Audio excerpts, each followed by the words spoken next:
नमस्ते। आजकल एक फुसफुसाहट सी है। क्या 500 रुपए के नोट चलन से बाहर हो रहे हैं? हाँ, ये सवाल उठा है। आज हम इसी की तह तक जाने की कोशिश करेंगे। हमारे पास कुछ रिपोर्ट्स हैं, आरबीआई के निर्देश है। देखते हैं क्या चल रहा है। देखिए, ये बात शुरू हुई आरबीआई के एक हालिया निर्देश से। अच्छा। उसमें बैंकों से कहा गया है कि भाई एटीएम में 100 और 200 रुपए के नोट ज्यादा रखें, उनकी उपलब्धता बढ़ाएं। हाँ, मैंने भी पढ़ा मार्च 2026 तक का कुछ टारगेट है शायद। बिल्कुल। 90% एटीएम की कम से कम एक ट्रे, मतलब वो कैसेट जिसमें नोट रखते हैं, उसमें छोटे नोट होने चाहिए। पर इसका मतलब ये कहीं नहीं कि 500 का नोट बंद हो रहा है। तो मतलब 500 करोड़ बंद नहीं हो रहा, ये साफ है। नहीं, बिल्कुल नहीं। बल्कि आंकड़े तो कुछ और ही कहते हैं। सर्कुलेशन में देखें तो संख्या के हिसाब से 40% से ज्यादा, हाँ, और अगर कीमत देखें तो करीब 86% नोट तो 500 के ही हैं। आरबीआई अभी भी छाप रहा है इनको। लेकिन हाँ, वो जो पैटर्न है ना, पहले 1000 का गया फिर 2000 का, तो लोगों के मन में शक तो आता है। हाँ, वो शक लाजमी है। और देखिए, 500 के नोट के साथ एक और चिंता भी जुड़ी है। क्या? जाली नोट, काउंटरफिट्स। ओ हाँ। वैसे तो कुल जाली नोट कम हुए हैं, पर जो 500 के जाली नोट पकड़े गए हैं ना, हाँ। उनकी संख्या पिछले साल के मुकाबले करीब 37% बढ़ गई है। अरे 37%? हाँ। मतलब करीब 85-86 हजार से बढ़कर लगभग 1,18,000 तक। बाप रे। तो क्या ये एक वजह हो सकती है कि छोटे नोटों पर जोर दिया जा रहा है? बिल्कुल हो सकती है। सोचिए ना, बड़े नोटों में काला धन रखना या जाली नोट चलाना वो थोड़ा आसान होता है। 10 लाख रुपए 500 के नोट में शायद एक छोटी गड्डी में आ जाएं, पर 100 के नोटों में उसके लिए तो पूरा सूटकेस चाहिए होगा। हाँ, बिल्कुल। तो ये एक एंगल है। बात तो सही है।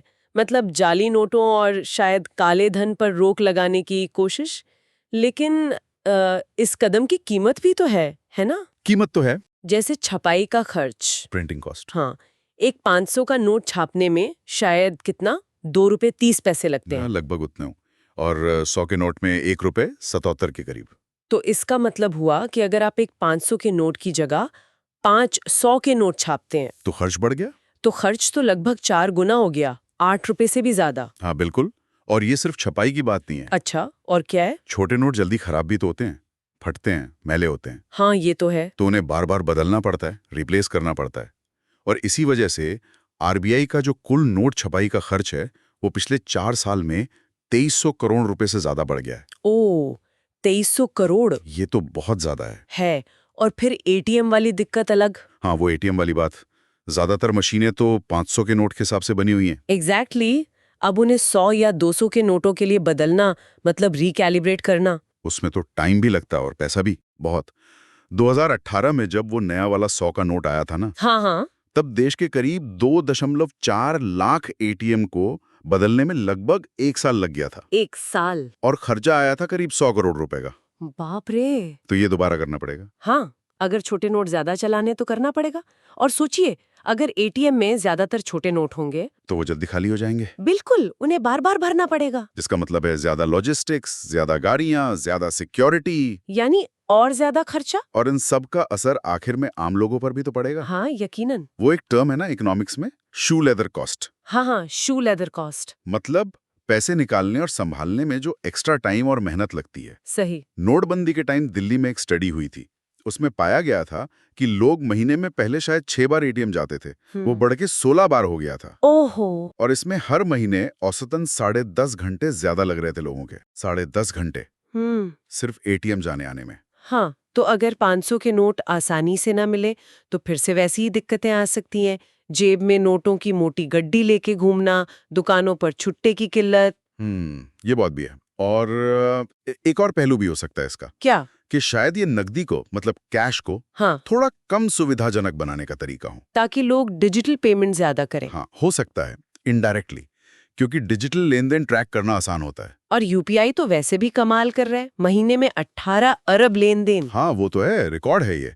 लेकिन सिक्के का दूसरा पहलू ये भी है कि मार्च 2024 तक भी हमारे देश में कुल उपभोक्ता खर्च का 60% कैश में ही हो रहा था। अच्छा, 60%। अभी भी? हाँ। और 2014 से 2024 के बीच 10 सालों में सर्कुलेशन में जो नकदी है, वो दोगुनी से भी ज्यादा हो गई है। ओ, तो मतलब कैश अभी भी किंग है एक तरह से। काफी हद तक। तो कुल मिला के मामला ये है कि एक तरफ सरकार शायद जाली नोटों और काले धन से लड़ने के लिए और डिजिटल को बढ़ावा देने के लिए छोटे नोटों की तरफ जा रही है। लगता तो यही है।